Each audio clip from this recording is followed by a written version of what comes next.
제가 진정한 라면이란 무엇인지, 레알 라면이란 무엇인지. 뜨거. 아씨, 겁나 뜨거.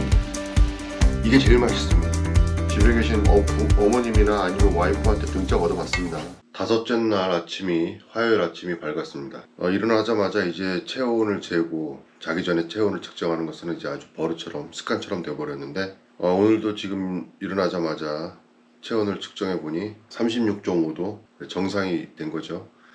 근데 이게 약발이라고 생각을 합니다. 아직도 이 조금만 방심을 하면은 다시 체온이 올라가기 때문에, 보통 인터넷이나 사람들이 2-3일 정도면은 열이나 모든 그런 증상들이 잡히고 괜찮아진다고 하는데, 그게 뜬 소문인지 아니면 사람마다 다른 건지 그 이유는 잘 모르겠지만, 제가 원래 꽤 건강한 사람인데 제 경우에는 그 2-3일이 해당이 되지는 않는 것 같습니다. 아무튼 오늘도 하루를 시작해야 될 것 같고, 또 약은 계속 꾸준히 먹어야 될 것 같습니다. 하지만 이제 어젯밤 자기 전과 좀 다른 것은 코가 조금 나아진 것 같습니다. 목도 어제보다는 상당히 좋아진 것 같습니다. 하지만 아직까지는 증상이 조금씩 남아 있고요. 오늘 하루도 열심히 살면서 한번 지켜보겠습니다. 네, 아침 식사를 준비 중인데요. 오늘의 아침의 메뉴는 레알 라면입니다. 우리가 시중에 팔고 있는 라면들, 물론 가게에서 파는 라면을 말하는 게 아니라 회사에서 나오는 그런 라면을 말하는 건데, 뭐 각종 쇠고기 라면이다, 해물 라면이다, 무슨 라면이다 엄청나게들 광고하면서 거기에 들었는데, 뭐 이것저것 많이 첨가해서 요즘에는 뭐 하나에 2-3천원씩 하는 라면도 출시가 되었는데, 솔직히 다 맛을 봤지만 그냥 도찐 개찐이고 거기서 거깁니다. 하여튼 그래요. 향만 첨가한 것 같은 그런 느낌입니다. 그래서 오늘은 제가 진정한 라면이란 무엇인지, 레알 라면이란 무엇인지, 말이 좋아 그렇지 솔직히 재고 처분입니다. 채소부터 먼저 채소 육수를 좀 내보겠습니다. 배추를 넣고,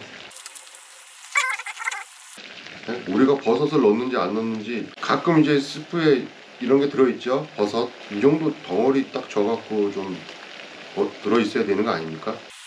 깻잎도 한 석 장 넣어보겠습니다.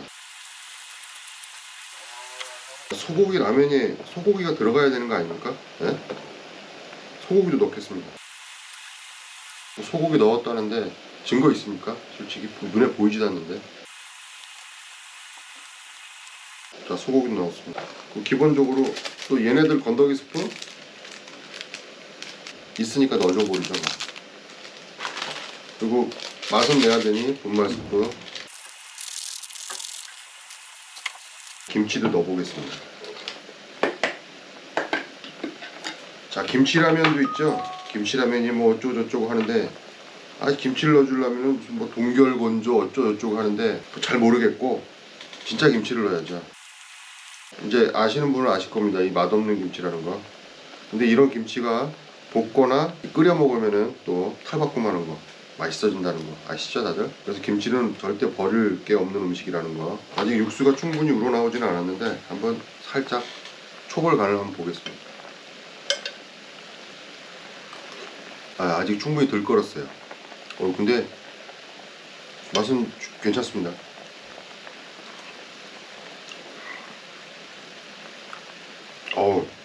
상당히 칼칼합니다. 자, 어느 정도 끓었어요. 팽이버섯도 넣겠습니다. 잘못하면 면으로 착각하겠네요. 약을 먹기 위해서 새끼를 어떻게든 챙겨 먹으려고 애를 썼는데 도저히 새끼를 챙겨 먹을 수가 없습니다. 저희 프로그램 이름이 아시죠? 삼시 두끼인 거. 짧고 굵게 두 끼만 먹으면 됩니다. 그렇게 하기로 결정을 했습니다. 도저히 새끼를 먹을 수가 없습니다. 뜨거. 아이씨, 겁나 뜨거. 두 번째 간을 한번 보겠습니다. 좋아요. 면을 투하하겠습니다. 물이 좀 적나요? 물을 살짝 추가하겠습니다. 많이는 아니고 이 정도만.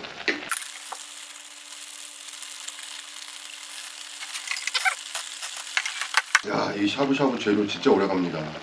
아주 그냥 여기서 퇴소식 할 때까지 겨우 먹을 수 있을 것 같습니다. 마무리는 그 마법의 가루를 아시죠? 마법의 가루.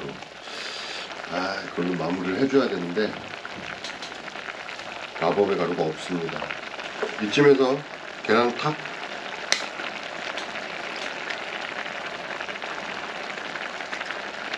라면 끓여 드시면서 계란 넣는 분 많으신데 계란을 어떻게 하십니까? 보통 이렇게 가만히 놓고 다 끓을 때까지 기다리시는 분 계시고 막 풀어 애초부터 풀어갖고 이렇게 샥 뿌리시는 술안처럼 뿌리시는 분도 계시고 저는 전자도 후자도 아니고 살짝 깨서 살살 흔들어 놓습니다. 더 이상은 안 건드립니다. 그러면 삶은 계란과 계란 후라이 중간쯤 되는 맛을 느낄 수가 있습니다. 이렇게 덮는 거 정도 괜찮아요. 면을 살짝 맛을 보겠습니다. 뚜껑에다 넣고 먹어야죠.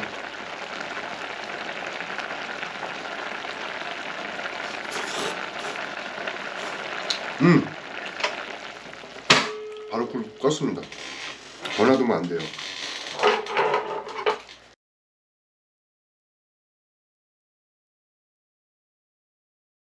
이게 진정한 레알 라면 아니겠습니까? 먹어보겠습니다.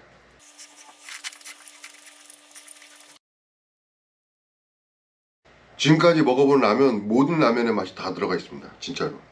해물라면 해물 맛은 없습니다. 그 어느 회사에서 옛날 한 30-40년 전부터 나왔던 소고기라고 눈 씻고 찾아볼 수도 없고 맛도 전혀 안 나는 비교가 안 됩니다. 진짜 소고기 맛 나고요. 뭐 어느 회사에서 만든 맛없는 라면이라고 있잖아요. 그것도 그 라면이 꽤 맛이 괜찮은 편인데 그 라면 맛도 납니다. 진정한 레알 라면인 것 같습니다. 그동안 제가 여기 저녁을 먹고 남은 재료로 갖고 다음날 라면으로 재활용하거나 그런 좀 약간 평소에는 볼 수 없었던 일반적이지 않은 라면들을 많이 소개했었는데 이게 제일 쉬운 방법이네요. 이거 뭐 잡탕맛 아니냐 잡탕라면 아니냐 하지만 전혀 아니에요. 전혀 그렇지 않습니다. 이 진정한 라면입니다. 이게 레알 라면. 한번 해보세요. 집에서 냉장고를 여시고 있는 재료 없는 재료 다 끌어내신 다음에 한번 끓여보세요. 맛있습니다. 자, 오늘이 화요일이니까 오늘이 5일째인데 여기 와서 먹은 음식 중에서 여러 가지로 이제 저한테 보내주신 분들 계시지만 이게 제일 맛있습니다. 계란을 먹을 시간이 났습니다. 이거 어렵다. 이 정도면 성공한 겁니다. 간만에 제일 맛있게 아침을 먹는 것 같습니다. 진정한 레알 라면이 아쉽지만 바닥을 보이고 있습니다. 여기 와서 제일 맛있게 먹었다고는 지금 말씀드렸고 이미 이렇게 아쉬워 보기도 처음인 것 같습니다. 남겨도 문제입니다. 이거는 어떻게 안 남기고 다 먹냐고 말씀하시는 분들이 있는데 그거는 평소의 얘기고요. 여기는 말씀드리지만 지금 자가격리 중이에요. 밖에 나갈 수가 없어요. 일반 쓰레기 봉투도 있고 음식물 쓰레기 봉투도 다 준비는 돼 있어요. 근데 음식물 쓰레기나 하여튼 쓰레기가 뭐가 됐든 많아지면 처치가 곤란해집니다. 나갈 수가 없거든요. 막 냄새가 나도 참아야 돼요. 그렇기 때문에 최소한 쓰레기 배출을 덜 하기 위해서라도 절대 남기면 안 됩니다. 자가격리 팁 중에 하나입니다. 음식은 적게 해라. 그리고 절대 남기지 마라. 아무튼 열심히 먹겠습니다. 아점을 먹고 이제 저녁을 먹을 시간이 됐는데 자, 오늘 저녁 메뉴는 볶음밥입니다. 다른 거 없고 이것도 밀키트예요. 바로 요리 들어가 보겠습니다. 기름을 좀 둘러보고 보통 고춧가루를 이용해서 해도 되는데 볶음밥에는 고춧가루를 이용한 고추기름은 한번 해봤는데 별로더라고요. 빨간 청양고추를 이용해서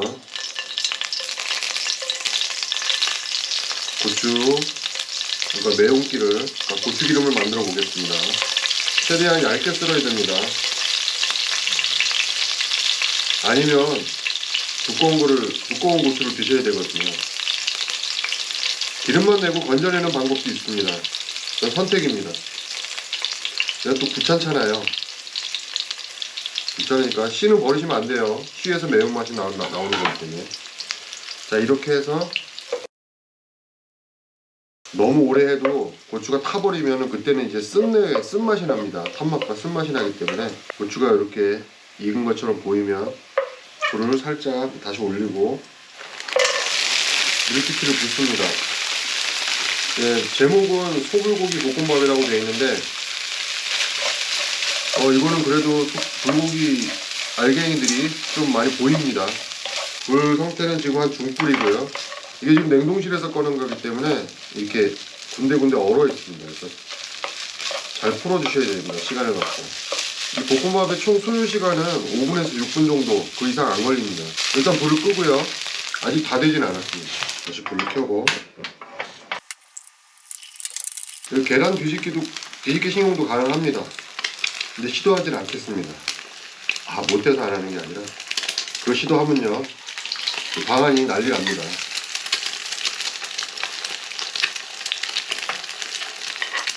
다음에 야외로 캠핑을 갔을 때 보여드리도록 하겠습니다. 계란도 가능합니다. 자, 불을 최고로 낮추고요. 계란을 위에다 올립니다.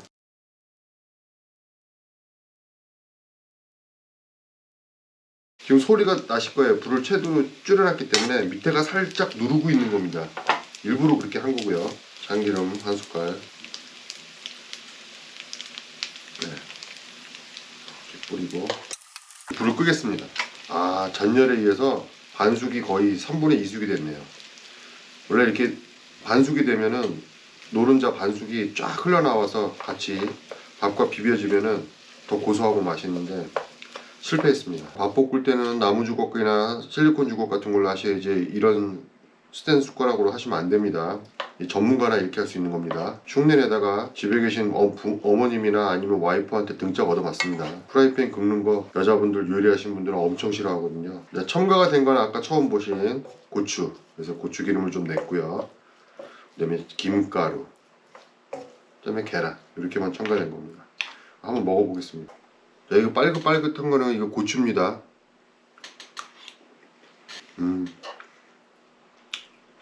말해 뭐 하겠습니까? 소불고기 볶음밥에 계란과 살짝 매콤매콤한 맛이 곁들여져 와서 훨씬 맛있습니다. 다른 반찬 필요 없죠. 3월 8일 화요일 5번째 날이 저물어 가고 있습니다. 저 오늘도 하루 잘 보냈고 체온부터 측정해 보겠습니다. 36.2도 정상 체온이고 평상시 제 체온하고 거의 비슷합니다. 제가 평상시에 36.5도가 안 되거든요. 지금 36.2도면은 지극히 정상적인 체온입니다. 물론 오늘도 약을 3번 빠짐없이 먹었고 그 전까지 주말을 보내고 월요일을 보낼 때는 좀 나아지는 것들이 이렇게 좀 더디고 차도가 크게 없었었는데 화요일 점심때 지나서부터는 몸이 많이 회복되고 좋아지고 있다는 것을 느낄 수가 있었습니다. 자, 오늘 하루도 푹 자고 잘 자고 내일도 또 하루가 또 시작되겠죠. 오늘 화요일 5번째 날은 여기서 정리를 합니다.